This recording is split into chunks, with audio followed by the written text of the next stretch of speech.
Continuing our reading in Ragweed and Poppy by Avi. This episode is Chapter 35, At Gray House. A battered green pickup truck came along the tar road and halted in front of Gray House. Backfired once, twice, released a smelly cloud of fumes, and then shuddered as its motor stopped rumbling. On the side door of the truck was a sign, the Derrida Deconstruction Company, Amperville. Seated in the cab was a large man with gray hair and a wrinkled face. He wore a green baseball cap with the word AMPS on it. Though the truck was no longer moving, the man continued to sit in his truck, hands on the steering wheel, gazing at Gray House as if appraising it. On the seat next to the older man sat a red-faced young fellow.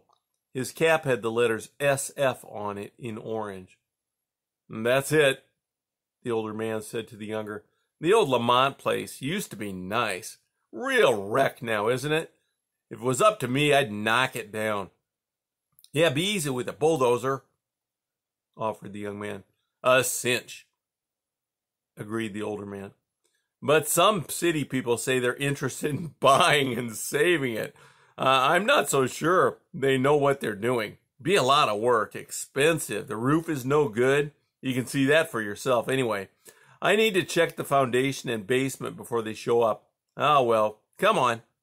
Those folks should be here soon. And there's a real estate guy coming too."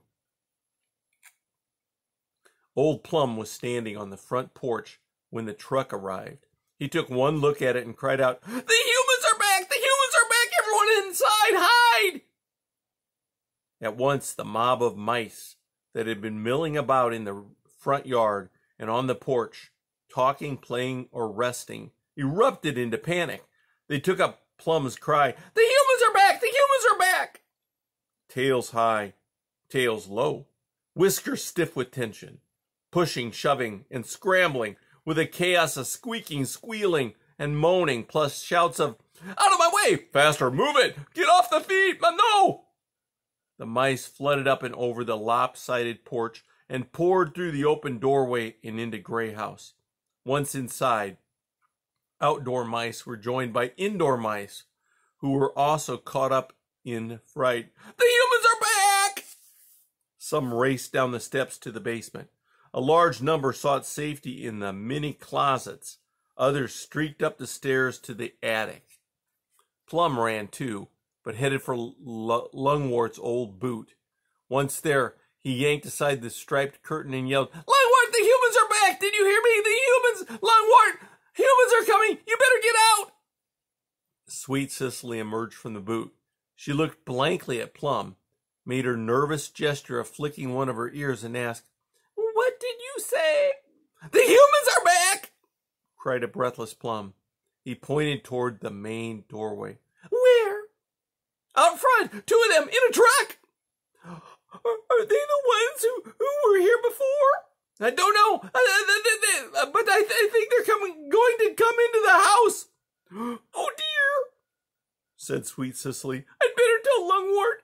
And with that she retreated into the boot.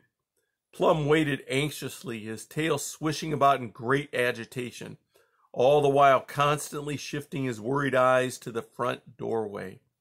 Lungwort emerged from the boot, eyes blinking in the light, paws adjusting his thimble cap on his head.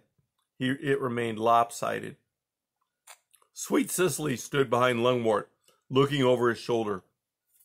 Lungwort cleared his throat and stroked his whiskers. "All right, Plum. Is there some little difficulty that's disturbing you?"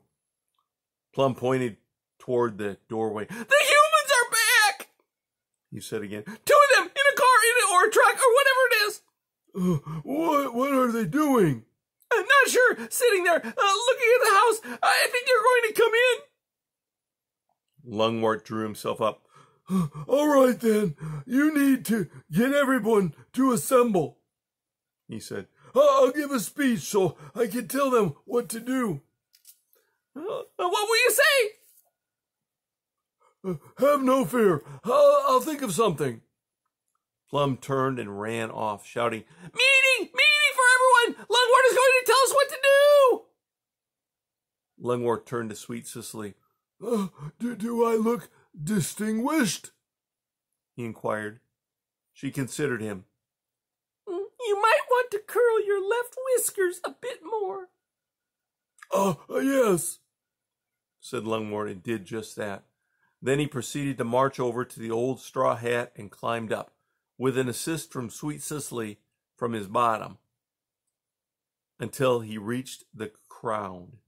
Once on top, he tapped his head thimble to set it at the right proper angle, gave his whiskers another slight curl, with additional attention to the left whiskers, coughed loudly, cleared his throat, and then looked around.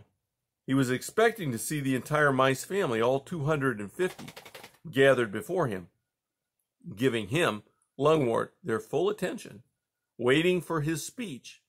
But there were absolutely no mice in sight, other than Plum, who was standing below, looking up, even as the skinny creature kept glancing anxiously toward the doorway. All right, Plum, said Lungwort. Must I ask, where is everyone? I think they're hiding, said Plum. Why? Because I told you the humans are coming! But I didn't give permission for them to hide. Lungwort, said Plum, they're afraid. He stole another peek toward the doorway. Because the humans!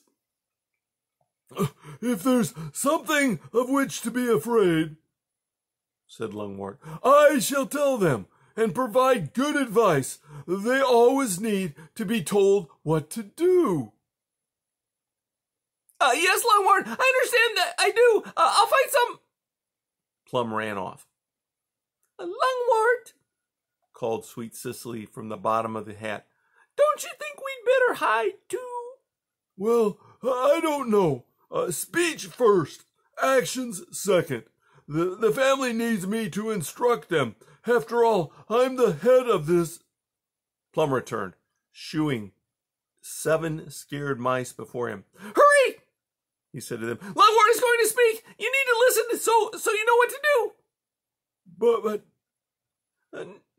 never mind, said Plum. Stand right there. Show respect. Look up. Pay close attention, Lungwort, he called up. These are all I can find. The few mice plus Plum stared up at Lungwort, who was perched high above them on the straw hat. The attention of the agitated mice, however, was divided, because they kept looking past Lungwort toward the front door.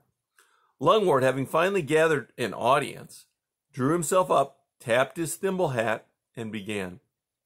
My dear family, we are gathered here at a difficult moment. It has been rumored, merely rumored, that some humans are approaching our happy home. Fortunately, I am here to tell you what action to take. It seems to me that you need to... There were the sounds of heavy footsteps on the front porch. Then a rapping sound came, which was followed by a booming human voice that shouted, Anybody home? At that, the 7 mice who had been listening to Lungwort bolted away in 7 different directions.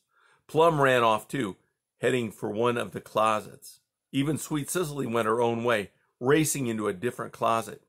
Lungwort, alone, remained standing upon the old hat, frozen.